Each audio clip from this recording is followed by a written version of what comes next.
Welcome again to IAH 241E, Creativity and Social and Cultural Entrepreneurship. I'm going to assume at this point that you've watched the course overview video posted to D2L and read over the syllabus carefully.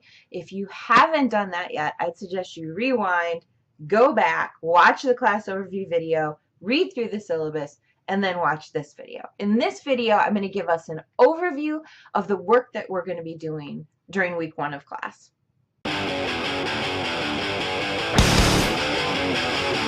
The focus of week 1 is on what is social and cultural entrepreneurship. If you're in D2L and you look in our week 1 folder, you'll see that we're going to first read 2 pieces that offer definitions of social and cultural entrepreneurship. The first, by Frankel and Bromberger, is a book chapter, and the authors provide a range of definitions and helpful situating information. The second, by Martin and Witter, is a groundbreaking article published online. The authors provide a provocative argument about why we need to distinguish between social entrepreneurship and cultural entrepreneurship. The next 2 readings are first a conversation that people had responding to this article, and then a follow-up with Martin and Witter. Next, there are 2 cases of social and cultural entrepreneurship to explore. The first is that of the Michigan Core project focused on social entrepreneurship and a presentation about their initiatives. The next case is an MSU one, and it focuses on the work of Katie Reynard, an apparel and textile design student who's now graduated. She launched an interesting and impressive social entrepreneurship project while here at MSU. You'll read a few pieces about her and watch a video about her project. Finally, there are 2 sparks for this week. The first is a list of micro social entrepreneurship ideas, and the second is a list of 2015 Schwab Foundation Social Entrepreneurs of the Year. Take a look at a couple of them. Together, the readings, the cases, and the sparks should provide us with some working definitions of and examples of social and cultural entrepreneurship and prep you to work on Project 1. And the full assignment for Project 1 is also saved in the week 1 folder, as is the Dropbox, where you'll upload and submit your Project 1 work at the end of the week.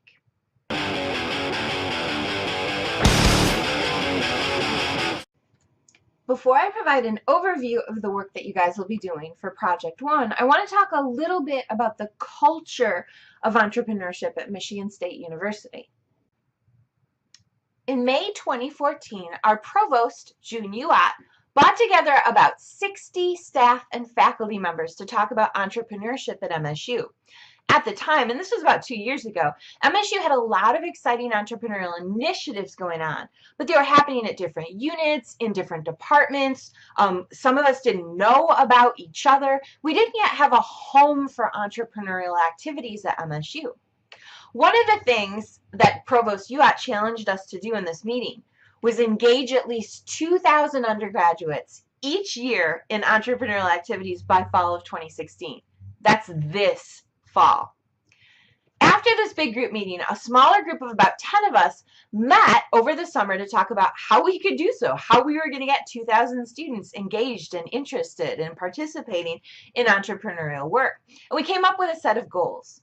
First, we decided we needed to rally university-wide resources related to entrepreneurial activities, like the Hatch and the Hive.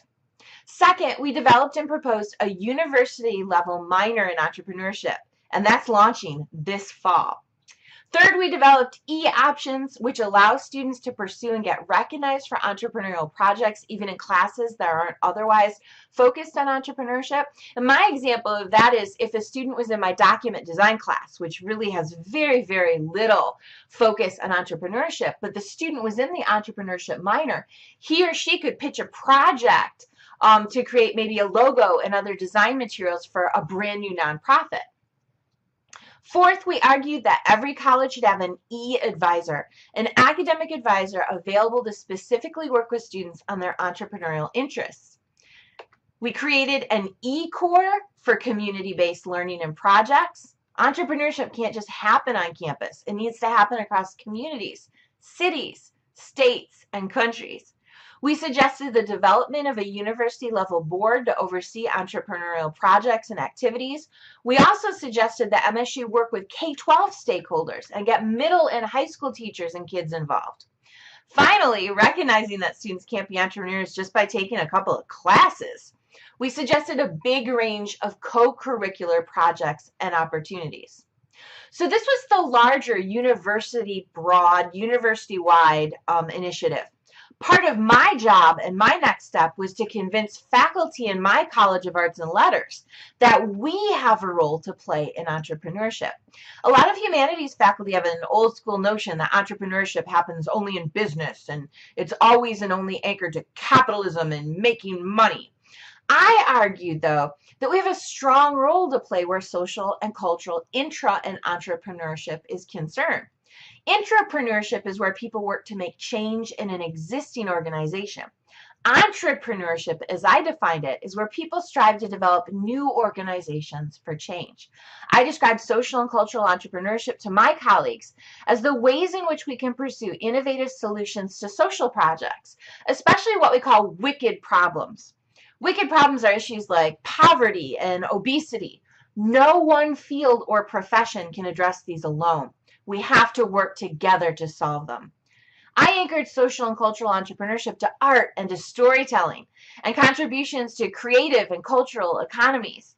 The cases for this week will help show you some examples of these sorts of projects.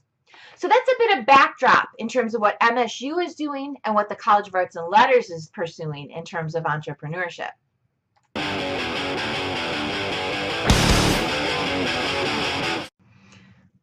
Week one's theme is what is social and cultural entrepreneurship? And your first class project is titled Collecting and Archiving, Definitions and Examples of Social or Cultural Entrepreneurship. For the project, you're going to collect 3 definitions and present 3 examples of social or cultural entrepreneurship and archive them on a web page. The first thing you're going to have to do is decide if you want to explore both social and cultural entrepreneurship or if you want to explore social entrepreneurship or cultural entrepreneurship. The week 1 readings do a good job of arguing that these aren't necessarily the same thing. Your webpage also has to include your own definition of social or cultural entrepreneurship. The full assignment is included in our week 1 folder on D2L. You'll find a link to a web page that I created where I've posted the assignment and also linked you guys to some example work to give you a sense of what I'm looking for. If you've never built a web page before, there's also some technical suggestions on what tools you might use to do so. A few important considerations for Project 1. First, don't just copy and paste quotes and examples from the readings or from the web into your webpage. I'd like you guys to do some introducing, some situating, and some explaining as you paraphrase, summarize, and quote from other people's resources. Second, start with this week's readings and materials. You'll see some great definitions across our readings from this week. They might be definitions that you want to present in your webpage. Same for examples. There are some great example projects and initiatives in this week's materials, and feel free to draw on those in your webpage. Email me if you have any questions or concerns about creating your webpage. Otherwise, happy creating!